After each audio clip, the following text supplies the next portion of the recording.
Good morning. I am going to try something new today. I got some coffee and I have some morning mental ramblings that I need to get rid of, and I'm just going to do them here and see how it goes. This morning, I need to talk about flex versus grid and why do we even use verses between them? Like they're in some competition.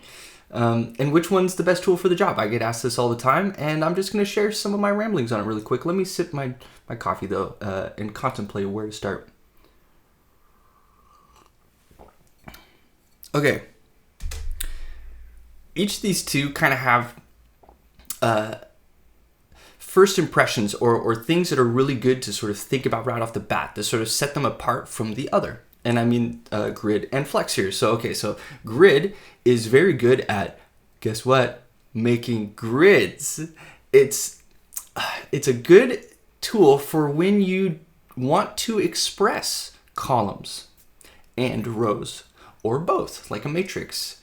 If the intent of this design is very much fixed width items that are in the control of the container, where the container's like, these are the zones for the content, right? It's you could even think of like writing grid as being in this more aggressive tone sometimes. Like, I'm gonna take that and I'm gonna make it this size, and then you just fill the rest. I guess flex is kind of aggressive too, but we'll get there. It's like a little less aggressive initially. It can be more aggressive later.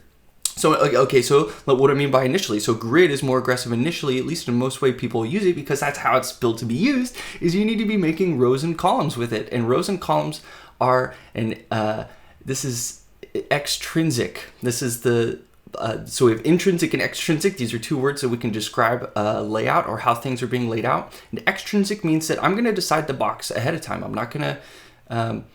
I'm going to fit my content to it as opposed to me fitting to my content. So it's like a little less about constraints and more about control. You can think of extrinsic, like I want to control the size of my children. And grid is very much that way right out of the box. If you make any sort of grid template columns, you're defining things. And unless you're using some of the, intrinsic keywords, which maybe we'll get to later, then you're going to be making an extrinsic grid. So grid, let's just backtrack a little bit really quick. Grid is very good at making grids. It's very good at being explicit about, here's my rows and my columns, and then I'll go and I'll put divs in those places, and then I'll put stuff inside of those divs. That way I can sort of put my content into the space that is being defined by the grid. All right, so grid, very good at these grid layouts, things that are very fixed in size.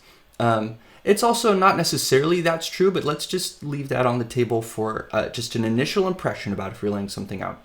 Versus flex. Flex is something that I think more of like a auto layout or a constraint-based layout right off the bat. It's sort of, some people say it's like one directional, but really it can wrap and do a lot of very complex layouts.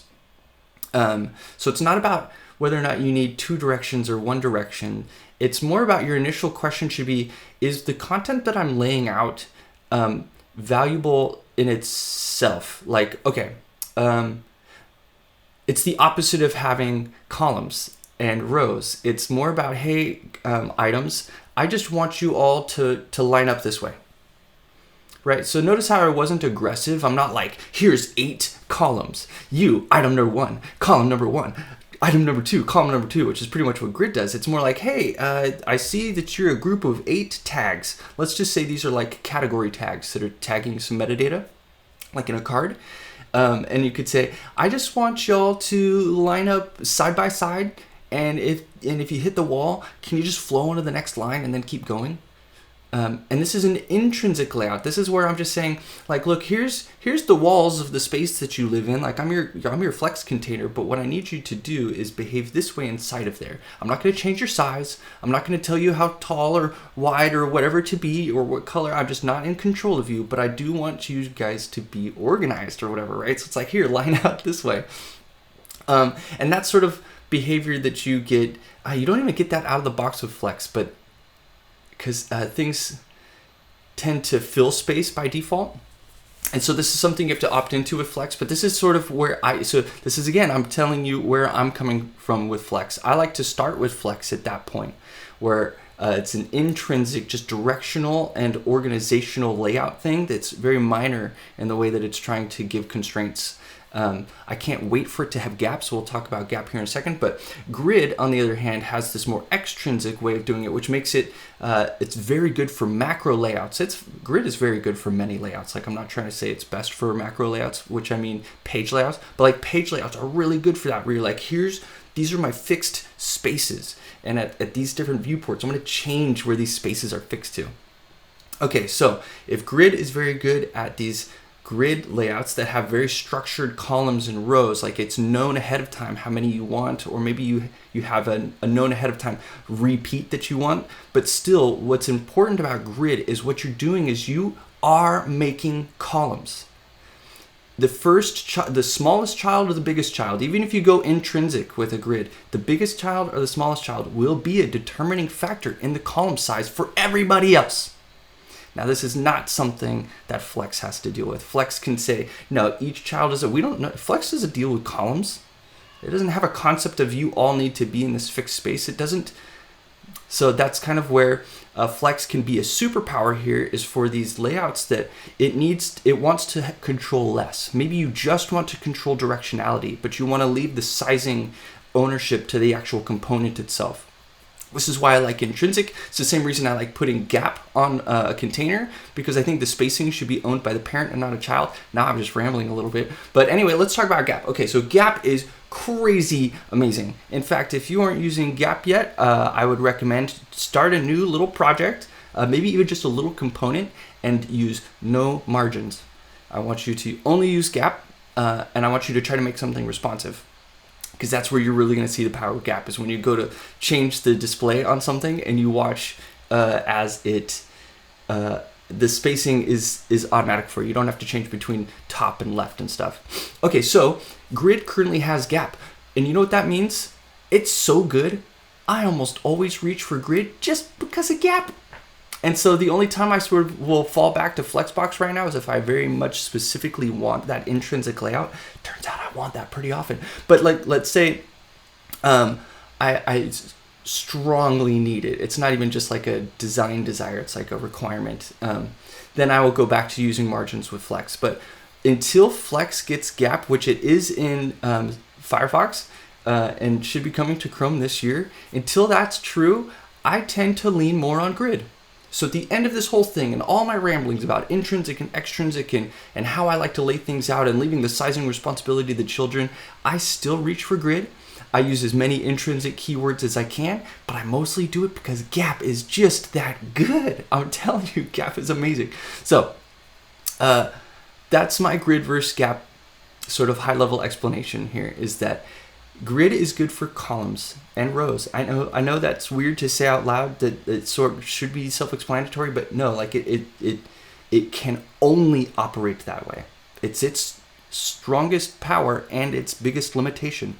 Flexbox does not have that. It can be much more gentle. It can also be less code, and it can be less to manage. So I tend to use Flex as often as I can, but I find myself reaching for grid a lot these days just for the developer experience and ease of using gap. So I'll make another video maybe in 6 months or a year, and I'll tell you how it's going with FlexLand, because I assume that majority of my layouts will then switch back to Flex so that I can continue working intrinsically and I can just use gap. So I hope this sort of illuminated a little bit about the thinking behind grid and gap. I know there's a lot of articles that try to tell you about one-dimensional, two-dimensional. I think those are good things to go learn. That's also another perspective and a way to think about it. But it also just tells you where I'm at. Like, I don't have best practices or anything for you right now. I think we're still discovering the power of putting spacing ownership on a container, not the children. And as we develop and as we feel the edges and the trade-offs that we're making by doing this, we'll make better decisions later. So yeah, continue writing grid and Flex. Learn them both. They're both very powerful, and they both have little areas where they're going to be much stronger than another solution like grid. So anyway, the final tip here is, if you are working on a constrained device, like you're building a game or you're building something that needs to work on an older phone that is relatively intensive and it's doing a lot of layouts and you're touching the DOM, grid can be slower than Flex. So in case you're having reflow or paint issues and the page is locking up or something, consider using Flex. So otherwise, gap away and enjoy Grid, and I'll see y'all for another coffee break some other time when I'm just randomly thinking about something, huh? Take care.